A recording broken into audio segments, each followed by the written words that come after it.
Assalamualaikum warahmatullahi wabarakatuh. Waalaikumsalam warahmatullahi wabarakatuh. Bismillah walhamdulillah wassalatu wassalamu ala rasulillah wa alihi wa sahbihi mawalah. Asyhadu an la ilaha illallah wa asyhadu anna muhammadar rasulullah.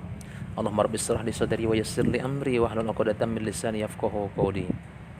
Kembali puji syukur sama-sama kita panjatkan kepada Allah Subhanahu wa taala, tetap mengucapkan alhamdulillahirabbil alamin atas rahmat dan hidayahnya bisa kita berkumpul di kelas kita ini di pagi hari ini dalam rangka melanjutkan pembelajaran kita, yaitu materi yang ketiga tentang masalah menguburkan jenazah.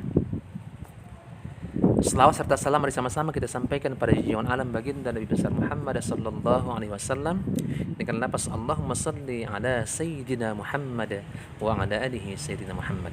Yang mudah-mudahan kita semua di hari kelak nantinya akan mendapatkan naungan dan syafaat dari beliau, amin ya rabbal alamin. Anak bapak yang bapak sayangi dan bapak cintai, pada kesempatan ini nak, sebelum kita masuk ke pembelajaran kita, bapak akan coba terlebih dahulu mengabsen terlebih dahulu. Karena harus absen itu yang sangat penting kehadiran kalian. Karena kehadiran itu sangat penting, itu juga masuk ke dalam penilaian nanti. Dan di sini bapak coba mengabsen, absen pertama kembali lagi namanya Muhammad Fauzi. Hadir Pak. Salman Al-Farisi. Hadir Pak. Rabiatul Adawiyah, alhamdulillah hadir. Insyaallah semuanya hadir pada kesempatan ini. Udah kita 4 kali pertemuan atau 3 kali pertemuan, semuanya insyaallah tetap masih hadir. Ini yang sangat penting, kehadiran itu sangat penting untuk kita lanjutkan, untuk kita pertahankan. Jangan sampai kita tidak hadir di dalam salah satu pembelajaran yang disampaikan oleh guru, baik guru umum maupun guru agama. Anak bapak yang bapak cintai dan bapak sayangi, kita coba sedikit masuk ke persepsi, itu tanya jawab atau mestinya mengulang kembali, mengingat kembali pelajaran yang lalu seputar masalah mengkafani. Ini bapak nanya sedikit masalah mengkafani. Tadi kalau nggak salah bapak sampaikan tadi di materinya tentang masalah mengkafani bagi jenazah yang laki-laki, seminimal mungkin kain kafannya di luar sarung, baju dan sorbannya. Kain kafannya berapa lembar tadi nak? 7. Waduh, 7 banyak kain nak. 3. 1 aja. Berarti enggak menyimak semalam itu ya. Nah, kalau boleh itu minimalnya seminimal mungkin kain kafan diberikan kepada si laki-laki tersebut cukup 1 helai kafan. Kalau bagi perempuan itu minimalnya 3 helai kafan. Kenapa harus 3 helai kafan? Itu juga di luar daripada baju, sarungnya, dan jilbabnya. Tapi bagaimana maksimalnya berapa Pak? Maksimalnya laki-laki kain kafannya boleh 3 helai kafan, dan bagi perempuan maksimalnya boleh 5 helai kafan. Oke, itu aja mungkin. Dan sekarang kita masuk ke pembelajaran kita tentang masalah memakamkan jenazah, menguburkan jenazah. Tata cara memakamkan jenazah tersebut, pertama, menguburkan jenazah boleh kapan saja. Pagi kah, siang kah, sore kah, malam kah.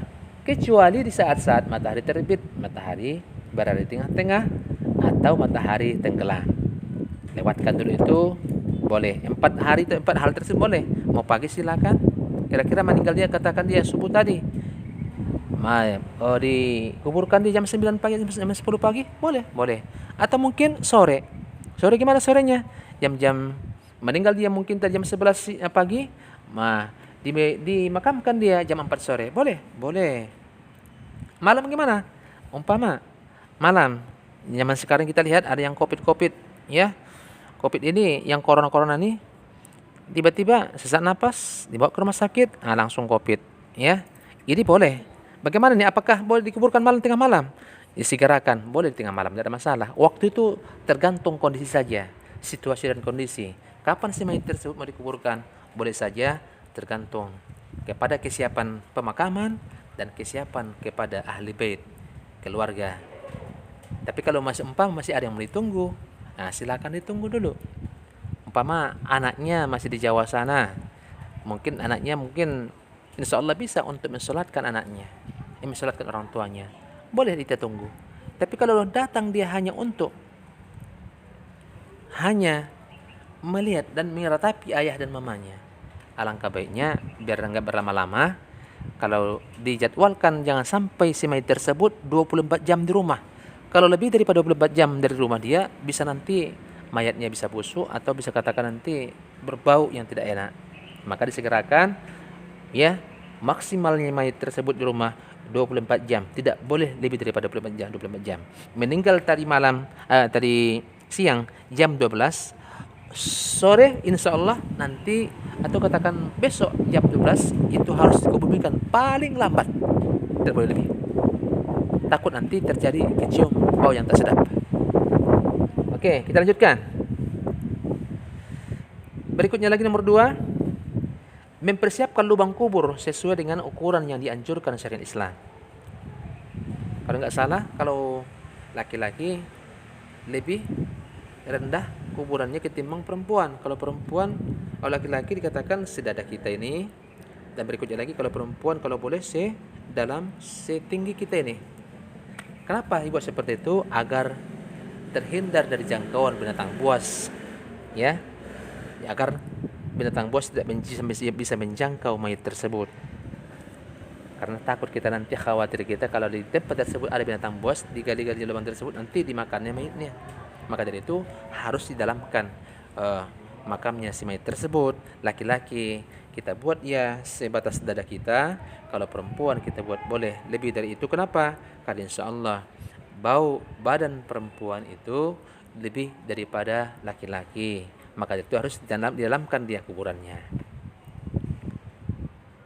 Yang ketiga, mengiringi jenazah dengan khidmat ke pemakaman. Apabila diiringi dengan berjalan kaki, maka berjalanlah di sekitar keranda sambil boleh membaca kalimat la ilaha illallah atau membaca zikir-zikir subhanallah walhamdulillah wala ilaha illallah sambil perjalanan sampai menuju pemakaman. Yang keempat, memasukkan jenazah ke liang kubur. Bagi jenazah perempuan dikhususkan untuk membentangkan kain di atas lubang kubur tersebut. Dan sebelum jenazah dimasukkan ke liang kubur, dibuka dulu kepalanya dan dimiringkan dia ke arah kiblat. Diambil tanah 3 kepal. Kepal pertama kita taruh dia di lehernya atau di kepalanya dengan bacaan minha khalaqnakum, dari yang engkau diciptakan. Ditaruh lagi di punggungnya lagi, di pinggang ini, wa fiha nu'idukum, dan kepalanya kamu akan dikembalikan. Yang ketiga lagi, kepala ketiga, wa minha nukhrijukum taratan ukhra, dan darinya kamu akan dikeluarkan pada hari lain. Katakan kita dibangkitkan kembali setelah hari kiamat, dibangkitkan kita dikubur oleh Allah SWT menuju namanya hisab. Kita akan dikumpulkan di yaumil mizan, di hari pertimbangan. Apakah kita termasuk golongan surga apa neraka? Mana lebih banyak amal kebaikan keburukan kita? Kalau umpamanya insyaallah amal kita kebaikan lebih banyak, insyaallah tempat kita surganya Allah SWT. Karena Allah berjanji dalam Al-Quran, innaka la tukhliful mi'ad, Allah tidak akan pernah menyalahi janjinya. Berikutnya,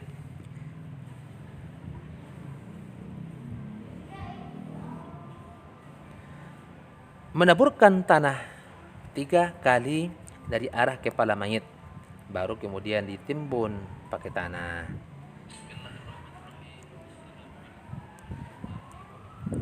Yang ketujuh, membaca doa setelah selesai menguburkan jenazah. Bila perlu kita, kenapa rupanya di dalam menguburkan tersebut, si mayit itu akan memasuki tempat yang belum pernah dilalui dia, yang belum sama sekali belum pernah masuk ke sana. Karena dikatakan hadis Rasul yang menyatakan kubur itu tempat yang sangat gelap bagi penghuninya. Ya, yang kira artinya kubur itu tempat yang sangat gelap bagi penghuninya. Maka yang menjadi salatnya. Bahkan disampaikan lagi, nawwiru buyutakum bis-sholati wa tilawatil Qur'an. Ya, kamulah rumah kamu dengan salat dan baca Quran. Berikutnya lagi hadis ini katakan tadi, Inna hadzal kubur mamlatan zumlatan ala ahliha wa inna Allah azza wa jalla yunawriha bisalati alaihim. Artinya apa? Sesungguhnya kubur itu tempat yang sangat gelap bagi penghuninya, dan sesungguhnya Allah azza wa jalla menyinarinya dengan salat mereka. Jadi insya Allah salat yang kita lakukan itu merupakan insya Allah cahaya yang akan bisa menyelamatkan kita di hadapan Allah. Itu amalan solih kita yang kita laksanakan di dunia ini akan insya Allah bisa menyelamatkan kita di hadapan Allah SWT. Dan amal yang pertama yang ditanya Allah nanti di kubur adalah salat. Awwalu ma yuhasabu bihi yaumil qiyamah as-salatul khams. Amal yang pertama ditanya oleh Allah SWT kepada si mayit tersebut adalah salat yang 5. Apabila salatnya selamat, salatnya lengkap, insya Allah dia akan selamat di dalam kubur, menunggu kapan akan dibangkitkan dari kubur. Allah jadikanlah kuburnya menjadi taman-taman surganya Allah Subhanahu wa taala. Hadirin sekalian, kita berharap semoga insya Allah dengan adanya pemakaman seperti ini tuh, kita antarkan saudara kita kemari ke pemakaman tersebut, itu menjadi cambuk bagi kita bahwa kita juga akan pulang ke hadapan Allah sama seperti beliau. Dan sebagai kesimpulan dari materi tentang masalah pemakaman ini, pertama hadirin sekalian, kubur tersebut, kalau kubur di laki-laki, kita buat dia setinggi dada kita. Kalau perempuan, boleh sampai batas kepala kita dalamnya. Tujuannya tidak lain tidak bukan agar nantinya tidak insya Allah mudah digali oleh binatang buas.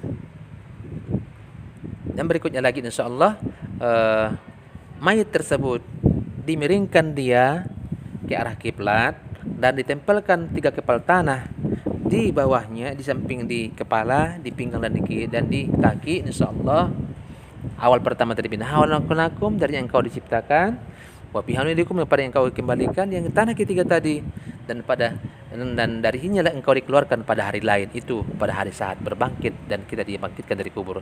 Ketika malaikat Israfil meniupkan trompet sangkakala, maka para mayit akan bangkit dari kuburnya masing-masing.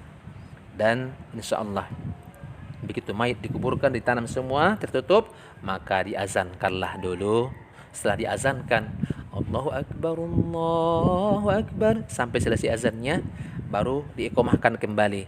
Allahu Akbar, asyhadu an la ilaha illallah, asyhadu anna Muhammadar Rasulullah, hayyalas shalah, hayyalal falah, qad qamatis salatu, qad qamatis shalah. Allahu Akbar, la ilaha illallah. Baru setelah itu kita, kalau mau tahlil dan silakan, kalau mau juga mau ditalqinkan silakan. Karena kata Rasul, lakinu mautakum bila ilaha illallah, ajari kamu si mayit kamu ya dengan talqin, karena dia akan masuki tempat yang belum pernah dilaluinya, insyaallah. Baru setelah itu baru kita bacakan doa. Demikian yang bisa saya sampaikan pada kesempatan ini. Mudah-mudahan dengan penyampaian yang singkat ini bisa insyaallah lebih mendekatkan diri kita kepada Allah Subhanahu wa taala. Karena insyaallah seperti yang saya sampaikan di awal tadi, mari sama-sama kita jadikan menjadi ibrah untuk kita semua, menjadi cambuk bagi kita semua, karena kita yakin dan percaya bahwa dengan seperti ini orang akan insyaallah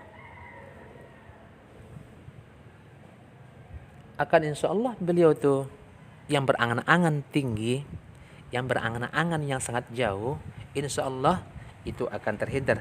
Maka sering-seringlah datang mengikuti mayat, mengikuti jenazah ke pemakaman, agar insyaallah nantinya hati kita, angan-angan kita yang panjang tadi ingin menggapai namanya nafsu itu, maunya kalau boleh dunia dan seisinya mau kita semua. Udah ada mobil 1, mau mobil 2. Udah rumah 1, mau macam istana, mau rumah istana 2 lagi. Udah punya jabatan 1, punya jabatan 2. Banyak dan seterusnya. Tidak perlu kalau banyak uangnya, bila perlu bertimbun uangnya. Kenapa? Namanya nafsu kalau kita ikutkan. Takkan ada habis-habisnya. Jadi insyaallah dengan adanya kita selalu dan ikut datang ke pemakaman, Allah berikan balasan kepada kita. Bagi orang yang ikut ke pemakaman, Allah akan berikan kepada mereka itu yang datang bertakziah, maka Allah siapkan satu, dia sampai ikut sholat akan disiapkan 1 buah kirot. Apa itu kirot? Sebuah gunung Allah berikan kepada orang yang datang. bertakziah. Dan terakhir, insyaallah demikian yang bisa sampaikan. Mudah-mudahan apa yang sampaikan ini bermanfaat dan berguna bagi kita semua. Billahi taufiq wal hidayah wal inayah wal afu minkum. Assalamualaikum warahmatullahi wabarakatuh. Lewat lagi.